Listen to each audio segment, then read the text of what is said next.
You are vibrational beings. You are flesh, blood, and bone. We acknowledge that, and you are a beautiful bunch of beasts. But you are vibration first and foremost. You are vibrational beings. You are consciousness pulsing.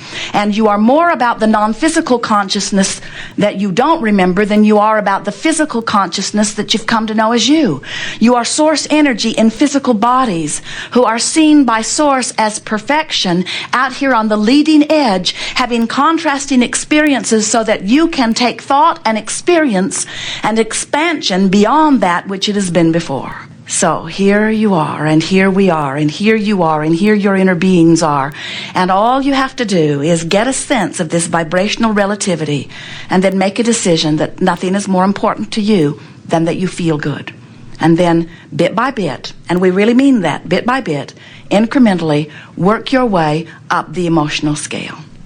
The emotional scale goes from despair or depression all the way up to ecstasy or bliss or joy. And the frequency between joy and depression, the vibrational frequencies, are very different. And you can tell that they're different because when you feel joy, you know how that feels. When you feel depression or despair, you know how that feels. That's your indicator of the vibrational variances or the differences in the frequencies. So brilliant teachers like Joseph Campbell, there have been many, say to you, follow your bliss. And we say, good idea. Except sometimes you can't even get a whiff of bliss. And law of attraction doesn't help you find bliss when you're in despair. Law of attraction only allows you or divvies out to you or provides for you more things that are pretty close to where you're already vibrating. So if something has happened and it's gotten your attention and you're feeling pretty awful about it, that vibration is active within you, and you can't receive what's happening over here. That's why when your Abraham friends come to you and say, don't you know you create your own reality? You need to cheer up. You want to say to them, it's not possible I create my own reality or you'd be gone. Because their bright-eyed, bushy-tailed, fluffy, in-your-face vibration is just plain annoying when you're in a different place on the vibrational scale. You can't hear them and they can't hear you, and you should not be playing together, really, you should not. Because the person who is in joy, unless they are able and willing to adjust their vibration way down to meet you, that's the misery loves company thing. Or unless you can somehow bring your vibration up to meet them, you two don't have anything to talk about and you shouldn't even be together. Nice to know, isn't it? Well, here we have a room full of teachers who think that that word is synonymous with servants. Shouldn't I provide the service that I was born to provide? Don't I owe it to the downtrodden to bring them out of it? And we say, of course you are uplifters, but balancing your energy is what you are here about. And those who will benefit by your balanced energy, source energy and law of attraction, will point in your direction. And so when they show up in your experience, they're there for a reason. But the reason is not for you to meet them in their lower vibration. It's for them to have an opportunity to join you in your higher vibration. So your best work and your best service to those who surround you is to get as tuned in, tapped in, turned on as you can, get in vibrational alignment with who you are, and let law of attraction match you up. And when someone shows up in your experience, do your best to maintain your vibrational alignment. In other words, don't try to factor a third thing into the vibrational relativity. Are you getting this? Because there are only two factors that you can synthesize or adjust or massage or understand. And when you try to factor in what somebody else is living, now you're attempting the impossible. Do you believe that you get to choose? Do you believe that you have the power or the ability to choose? Do you know nobody else can choose for you? Nobody can get inside of you. Nobody else could even begin to understand the vibrational relativity between where you are and where you want to be. Nobody's walked in your footsteps. Nobody's been there incrementally as you've launched those rockets. But source energy has, and oh, the future that is aligning for you. People say, be careful what you wish for, you might get it. We say, every wish that you have ever offered is out there pulsing and waiting for you. You've just got to find alignment with it, you see. So why don't you know that? Why is it not as easy for you to get this as it is for us to get this? Besides the fact that we're really, really very smart. You are too. But the difference is, here in your physical form, 99% more than 99%, almost all, 99.999999% of every creation is complete before you see any physical evidence of it at all. So there's a lot of vibrational alignment that takes place before manifestation begins to appear in your experience. And that's a very good thing. That provides you this wonderful buffer of time where you can get into alignment. But what that means is, right now, we really want you to hear this. Right now, in the way you feel and the attitude, the mood, right now, the way you feel is your indicator of exactly what manifestations you are moving toward. Now, there's a lot of them out there. Some you really like when they get here. Some of them you're not going to like so much when they get here. You're creating all of them. And the way you feel is your indicator of what you're closing the gap on. In other words, there are people who right now are sick, who have cleaned up their vibration, who are moving away from sickness to wellness. And even though the manifestation of the wellness is not apparent yet, because 99% of the vibration is in place before it is apparent, they're moving in the right direction. And they know it because their emotions are saying to them things like joy and love and appreciation. In other words, they're feeling good. But there could be a person with no physical evidence of illness in their body moving swiftly or actively toward a manifestation of an illness, and they don't know it yet. They're on the path toward illness. They don't know it unless they know that anger, fear, depression are indicators of the direction that they are moving. So people say the oddest thing, odd to us anyway, they say, it just came out of nowhere. And we say, no, it didn't. It didn't come out of nowhere. You practiced the vibration of it hard and long. This is a wonderful buffer of time you've got going here, where you have to solidify a vibration pretty well. Then people say, well, then why are children born with deficiencies? And we say, well, first of all, you don't know that it wasn't their intention, and you cannot compare what you are wanting with what anyone else is creating. But we know that's a hard one to swallow. Why would anyone want something that I don't want? And we say, it's a diverse universe. You didn't come here to be the same. You came here in your differences to provide a well-stocked kitchen to allow others and yourselves opportunities to define and decide what you want. You did not say, I will come forth into the physical and I will take all the ideas that exist and whittle them down to a few good ideas. You said, I'll come forth into a diverse environment and we will expand the ideas still further. We will expand the ingredients. You say, I think that ingredient should be removed from the kitchen because I don't want it in my pie. And we say, then don't put it in your pie. And you say, but it shouldn't be in the kitchen because it might get in my pie. We say, it won't get in your pie if you don't put it in your pie. You say, somebody else might put it in my pie. We say, nobody else has access to your pie. Then you say, well, then how did those things I don't want in my pie get in my pie? We say, because you were focused upon other people putting things you didn't want in your pie in their pie, and you put it in your pie. Oh, you mean just giving my attention to something puts it in my pie? Now you're cooking. Now you're getting the sense of how you're making your pie.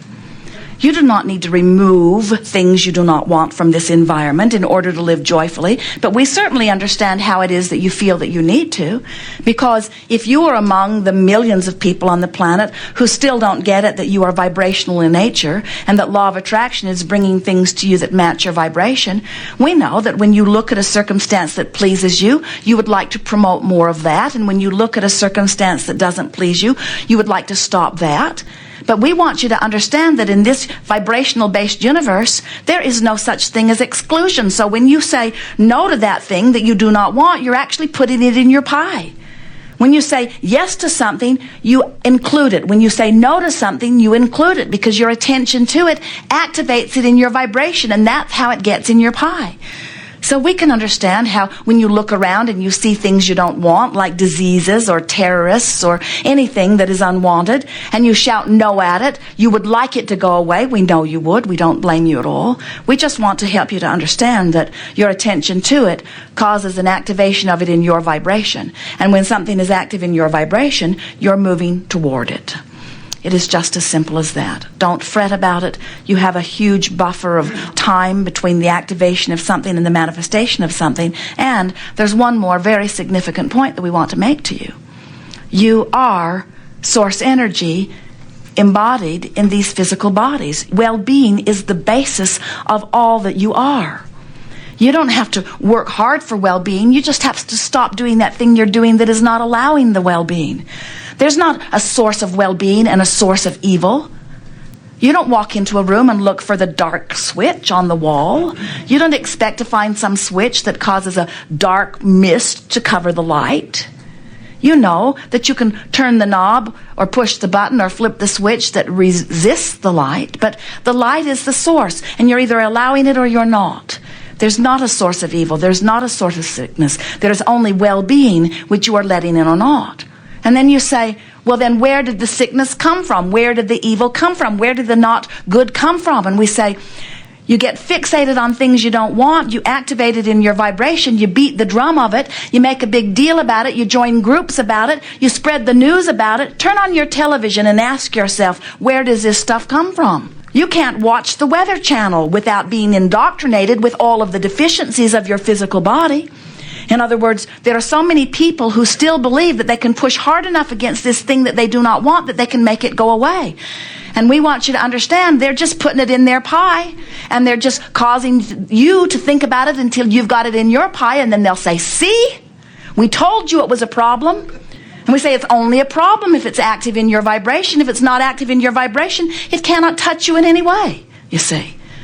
So those well-meaning people, or maybe not so well-meaning people, maybe they've figured it out. Maybe they've figured out that the population is more willing to look at the things that they feel that they need to push against than they are willing to look at the things that they are wanting. And we say that has been a trend that is shifting. It is shifting powerfully in your environment today. Fewer people are watching television today than ever before. And the reason, well, not than ever before, but then from the peak. In other words, before there was television, no one was watching it. But then you got really good at watching it, and now you are pulling away from it because more and more of you are beginning to recognize, hey, I don't feel as good when I do this as I do when I don't. And so more and more people's own guidance systems, even though they are not fully understanding them, are guiding them toward their own lives and what they can manage and what they can do about.